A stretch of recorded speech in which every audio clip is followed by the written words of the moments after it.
ప్రపంచ ఆధ్యాత్మిక కేంద్రంగా రూపుదిద్దుకున్న యాదగిరిగుట్ట లక్ష్మీనరసింహస్వామి దేవస్థానానికి ప్రత్యేక ఆలయ మండలి ఇప్పటి వరకు లేదు. ఇప్పుడు ప్రభుత్వం ప్రత్యేక పాలక మండలి ఏర్పాటుకు కసరత్తులు చేస్తోంది. దీంతో బోర్డు పదవుల కోసం ఆశావహులు స్వామివారి చుట్టూ ప్రదక్షిణలు చేస్తున్నారు.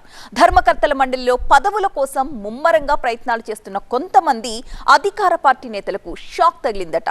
అసలు బోర్డు ఏర్పాటులో సీఎం రేవంత్ ఆలోచనలు ఎలా ఉన్నాయో చూడండి.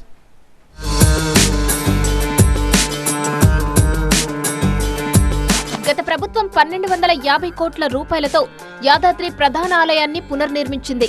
ఆ తర్వాత ఆలయానికి భక్తుల తాకిడి రోజురోజుకు పెరిగిపోతుంది.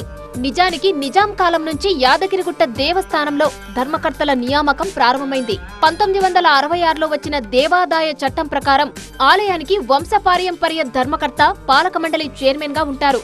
యాదగిరిగుట్ట ఆలయానికి 2007లో అప్పటి కాంగ్రెస్ ప్రభుత్వం చివరిసారిగా ట్రస్ట్ బోర్డును నియమించగా 2009లో బోర్డు పదవీకాలం ముగిసింది.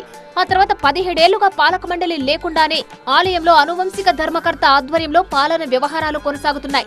దేవస్థానం ట్రస్ట్ బోర్డుకు స్వయం ప్రతిపత్తి కల్పిస్తూ ప్రభుత్వం గత ఏడాది దేవాదాయ చట్టంలో సవరణలు చేసింది.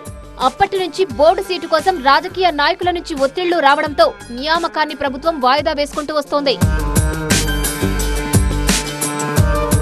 ఇప్పుడు మళ్లీ యాదగిరిగుట్ట పాలక మండలి ఏర్పాటు ప్రక్రియ వేగవంతమవుతోంది. పార్టీ వెన్నంటి ఉన్నవారు, గత అసెంబ్లీ ఎన్నికల్లో ఎమ్మెల్యే టికెట్ రానివారు, అసెంబ్లీ పార్లమెంట్ ఎన్నికల్లో అభ్యర్థుల గెలుపు కోసం కష్టపడ్డ నాయకులు పెద్ద సంఖ్యలో ఆశావహులుగా ఉన్నారు. అధికార పార్టీ నాయకులతో పాటు వ్యాపారులు, స్వచ్ఛంద సంస్థల సభ్యులు, ఇతర ప్రముఖులు ట్రస్ట్ బోర్డు పదవులపై ఆసక్తి చూపుతున్నారు. యాదాద్రి టెంపుల్ బోర్డు అంటే రాజకీయంగా, ఆర్థికంగా, ప్రతిష్టాత్మకంగా కీలకమైన వ్యవస్థ కావడంతో పదవుల కోసం పోటీ నెలకొంది. వీరంతా తమకు తెలిసిన వారి నుంచి లాబింగ్ చేస్తున్నారు.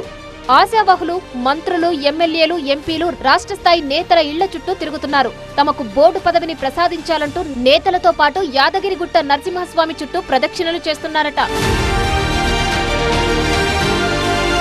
తిరుమల తిరుపతి దేవస్థానం తరహాలో బోర్డును ఏర్పాటు చేయాలని భావిస్తున్న సీఎం రేవంత్ రెడ్డి ప్రత్యేక దృష్టితో వ్యవహరిస్తున్నారు. రాజకీయంగా నామినేటెడ్ పోస్టులు ఆశిస్తున్న ఆశావహులకు పాలక మండలిలో ప్రాధాన్యం ఇవ్వకుండా ఆధ్యాత్మికత, సేవాభావం ఉన్న వ్యక్తులకే పెద్దపీట వేయాలనే ఆలోచనలో సీఎం ఉన్నారట.